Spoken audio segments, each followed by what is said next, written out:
A1 info. Each congressman who signed the impeachment against Vice President Sara Duterte, endorsement will receive the following: 25 million allocation for AKAP, 25 million for AIX, 100 million infra care of DPWH OSEC for later release via OPDB, Office of the President, DBM. Yan ngayon yung bagong fake news. Ngayon mga Kojero, kasi sabi niya A1 info eh. Ibig sabihin reliable information. Ang tanong, sino yung A1 info na yan? Ito hong same post na ito ay nakita ko kahapon sa isang page ng isang DDS.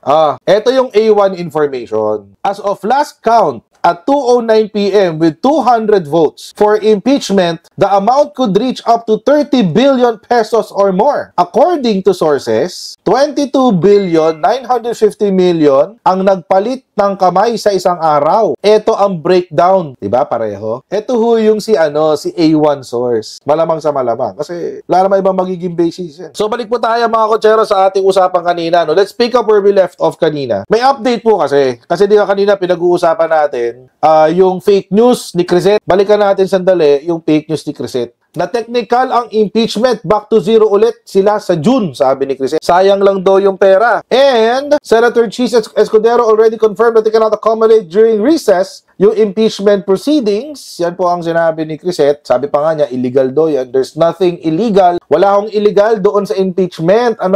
Wala akong illegal jar. Kasi they submitted late. No. Hindi ko yun ang basis ng legality or not. Hindi ko yan ang basis. Ang basis po ay kung sumunod ka sa proseso o hindi. And that is not a basis for its illegality. So sabi, dahil hindi na nila ma-accommodate at sa June 2 na, then they have to meet on this pa, and then they have to give Sara Duterte 10 days to answer, and iba na rin ang members ng Congress and Senate by that time. Wala na rin visa ang na-file ng complaint kahapon, sabi. Back to zero ang Congress in June. They have to gather new signatures again from the new members of Congress because mali yung timing. Sayang yung effort kahapon. Actually, pinag-usapan natin yan kanina. But, ang ginamit niya kasi dito ay yung video ni Justice Carpio. It seems kanina may interview si Justice Carpio. So now, this will be a Carpio versus Carpio moment. Kasi, sabi ko sa inyo, huwag kayong maniniwala, basta DDS ang nagsabi. Yung pagkakakrop nung clip, yung pagkakaputol nung clip na ginamit nila, nitong si Crisette, mukhang sinadya ang pagkakakrop para pumabor sa kanilang gustong propaganda. Because may sinagot kanina si Justice Carpio that their mandate as legislators is different from their mandate as an impeachment judge, meaning to say that they can suspend the legislative proceedings in favor of convening as an impeachment court. They can if they want to, but you cannot compel them, especially so during the election period that started already. By February 11, they will be on the campaign trail. So if they want to, it's really up to them. You cannot force them. Okay. Justice Carpio, I know there's been no precedent, so we're all kind of grasping at straws here and trying to figure out, what is within the bounds of the law, what is legal. And I was wondering, this crossover from the 19th Congress to the 20th Congress, you've said that that's allowed. But how would, who would decide, on the finer points of this? What will happen to the newer senators, the new batch, the old batch? How would this be decided? Would the ultimate arbiter of this also be the Supreme Court, if ever? Well, after June 30, there will be a new Senate, 12 new senators and 12 old senators, and they are mandated to hold the trial because the Constitution says they shall conduct the trial, conduct the trial, and so they will conduct the trial.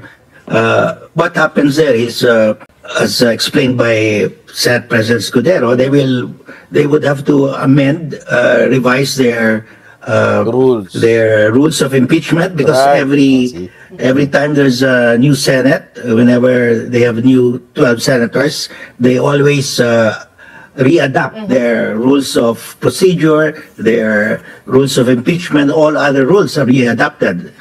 So they will readapt that, and he said that he would want to incorporate the new developments in the rules of court. That means they will use judicial affidavits. If they do that, they will cut down trial work by more than 50%. And I'm in favor of that because this will really expedite the proceedings. So they will Hindi mo na first kailangan ng witness, affidavits na lang. revise and adapt their new rules of impeachment. And then they have to give Vice President Sara Duterte 10 days to answer. 10 calendar days.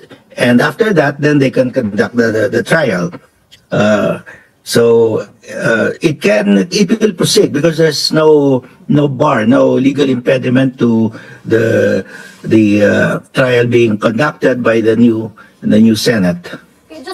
Ano sabi? Sabi ni Justice Carpio, there's no legal bar for the new Senate to conduct the impeachment proceedings. So ano sinasabi ni Crisette? Na expired daw. Expired. What do you mean expired? It doesn't make sense. Kasi nga mga kotsero, the Senate is a continuing body. Meaning, lahat ng legislation, any proceeding that starts within a certain Congress, as far as the Senate is concerned, magpapatuloy lang siya. Magpapalit lang ng members. Ngayon, mga kotsero, yun yung sinasabi ni Justice Carpio. Magpapalit lang ng miyembro. Yun nga lang, kailangan uli nilang amyendahan yung article, yung rules of impeachment, etc. Hindi sila magba-back to zero. So fake news yung sinasabi ni Crisette. Fake news ho yan, mga kotsero. Wala hong reset. Wala hong expiry pagdating sa Senado. Hindi uuso yan. Dahil nga po, meron po tayong legal doctrine that the Senate is a continuing body. Pero meron pang isang fake news, mga kotsero, na pinapakalat etong mga DDMs. Ang pangalawang fake news nila, mga kotsero, ay nasuhulan daw ang Kamara. Kaya overwhelming ang gustong magpatanggal kay Sara Duterte. Doon na naman tayo sa mga bagay na hindi kayang patunayan eh. Ganyan kasi yung labanan ng DDS puro intriga. Ito ngayon mga kotsero, pag-usapan natin. Ang sabi ho ng mga DDMs ay sinuhulan daw kasi ang mga kongresista para i-impeach si Sara. Saan ho nakita yan? Una ko hong nakita yan, mga kotsero. A1 info. Each congressman who signed the impeachment against Vice President Sara Duterte, endorsement will receive the following: 25 million allocation for AKAP, 25 million for AIX, 100 million infra care of DPWH OSEC for later release via OPDB, Office of the President DBM. Yan ngayon yung bagong fake news. Ngayon mga kotsero, kasi sabi niya A1 info Ibig sabihin reliable information. Ang tanong,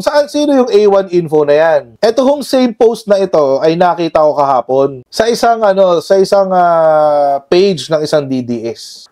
Ito yung A1 information. As of last count at 2:09 PM with 200 votes for impeachment, the amount could reach up to 30 billion pesos or more. According to sources, 22 billion 950 million ang nagpalit ng kamay sa isang araw. Ito ang breakdown, 'di ba? Pareho. Ito ho yung si A1 source. Malamang sa malamang kasi wala naman ibang magiging basis yan. Ang problema dito mga kotsero, as usual, ang AIX at ang AKAP ay handle ng DSWD. At kahit na ho ang mga distrito ay may allocation yan dahil sa allocation through their representatives, ang namimili po kung sino ang bibigyan yan ay ang DSWD. Again, parang ito rin yung problema natin kay kay Magalong 'Di ba si Magalong may 777, may 30-30-30. Ang tanong, paano nagkakaroon ng transfer? Ang nasa batas sa GAA manggagaling. Ang nasa GAA ay sa DSWD ang pondo. Hindi pa doon natatapos. Hindi lang sa DSWD ang pondo. May conditional rules dyan. That's a conditional allotment. Hindi pa nga sigurado ko ibibigay yan. Ito pa.